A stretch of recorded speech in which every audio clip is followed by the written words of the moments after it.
అర KG packet అండి. నేను 1/4 కేజీ తీసుకుంటున్నాను. ఇందులోకి కొంచెం వాము తీసుకోండి.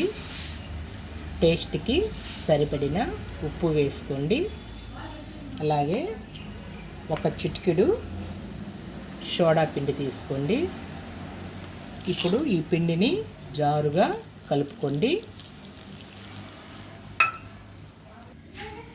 చూడండి, ఇలా జారుగా కలుపుకోండి. ఇలా జారుగా కలిపేసుకొని ఒక మూత పెట్టి పక్కన పెట్టుకుందాం. ఈలోపు అరటికాయని పీల్ తీసుకొని ఉప్పు వాటర్లో వేసి పెట్టుకుందాం. అరటికాయని ఇలా పీల్ తీసేసుకోండి. మనకి పొడవుగా మీకు ఏ షేప్లో కావాలి అనుకుంటే ఆ షేప్లో అరటికాయని దబ్బలుగా సన్నగా కట్ చేసుకోండి. అరటికాయలని ఇలా పొడవుగా కట్ చేసుకొని కొద్దిగా ఉప్పు వేసుకొని ఒక 2-3 సార్లు శుభ్రంగా కడిగి పెట్టుకోండి. ఇప్పుడు ఒక 10 నిమిషాల పాటు మనము శనగపిండిని ఇలా కలిపి పెట్టుకున్నాం కదండి. ఈ శనగపిండిని మనము ఈ అరటికాయని ఇలా పిండిలో ముంచుకోండి. ఇప్పుడు ముందుగా గ్యాస్ ఆన్ చేసుకొని ఒక బాండీ పెట్టుకోండి. ఇందులో ఆయిల్ వేసుకోండి. ఆయిల్ బాగా హీట్ అవ్వనివ్వండి. ఇప్పుడు ముందుగా ఇలా కలిపి పెట్టుకున్న శనగపిండిలో అరటికాయని ఇలా ముంచి నూనెలో వదిలేసేయండి. అంతేనండి, వేడి వేడి అరటికాయ బజ్జీ తయారీ విధానం. ఇలా ఎవరైనా కూడా చాలా ఈజీగా చేసుకునేదండి. అంత కష్టమైన పని ఏం కాదు. ఇలా ఒక సైడు కాలిన తర్వాత రెండో సైడ్కి తిప్పుకోండి. చూడండి, ఇలా గోల్డెన్ కలరు వచ్చే వరకు కాలనివ్వండి. బజ్జీలు నెల్లూరు స్టైల్లో ఇలా బజ్జీలు చేసుకొని ఎర్రగారం వేసుకొని తింటే ఉంటుందండి టేస్ట్. ఆహా, అంత బాగుంటుందండి. ఇలా తీసేసుకోండి. చూడండి ఎంత కలర్ఫుల్గా ఎంత బాగున్నాయో.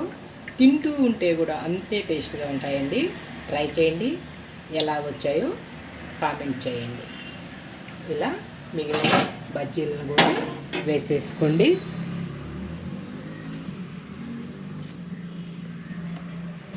ఇలా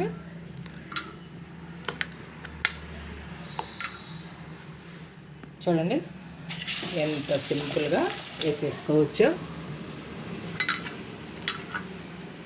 చాలా బాగుంటాయండి అరటికాయ బజ్జీలు.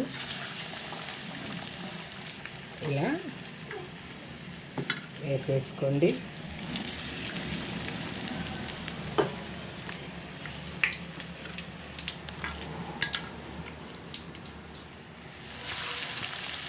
ఇలా మిగతావి కూడా ఇలాగే వేసేసుకోండి. చూడండి మనకి ఎంత కలర్ఫుల్గా బజ్జీలు ఎంత బాగా రెడీ అయిపోయాయో. ఇలా చేసుకోండి. తింటూ ఉంటే చాలా బాగుంటాయండి. అరటికాయ బజ్జీ కానీ, మిరపకాయ బజ్జీ కానీ, ఉల్లగడ్డ బజ్జీ కానీ చాలా బాగుంటాయి. చూడండి మనకి ఎంత టేస్టీగా, ఎంత కలర్ఫుల్గా, ఎంత బాగా వచ్చాయో. ఇందులో కారప్పొడి వేసుకొని ఆనియన్, పచ్చిమిరపకాయ, కొత్తిమీర, కరివేపాకు పెట్టుకొని తింటే ఇంకా చాలా బాగుంటుందండి. ఇప్పుడు మిగిలినవి కూడా వేసేసుకొని బజ్జీలన్నిటినీ ఇలా కాల్చేసుకోండి. ఇందులోకి ఒక 2 ఆనియన్స్, ఒక చిన్న పచ్చిమిర్చి, కొంచెం కరివేపాకు, కొంచెం కొత్తిమీర.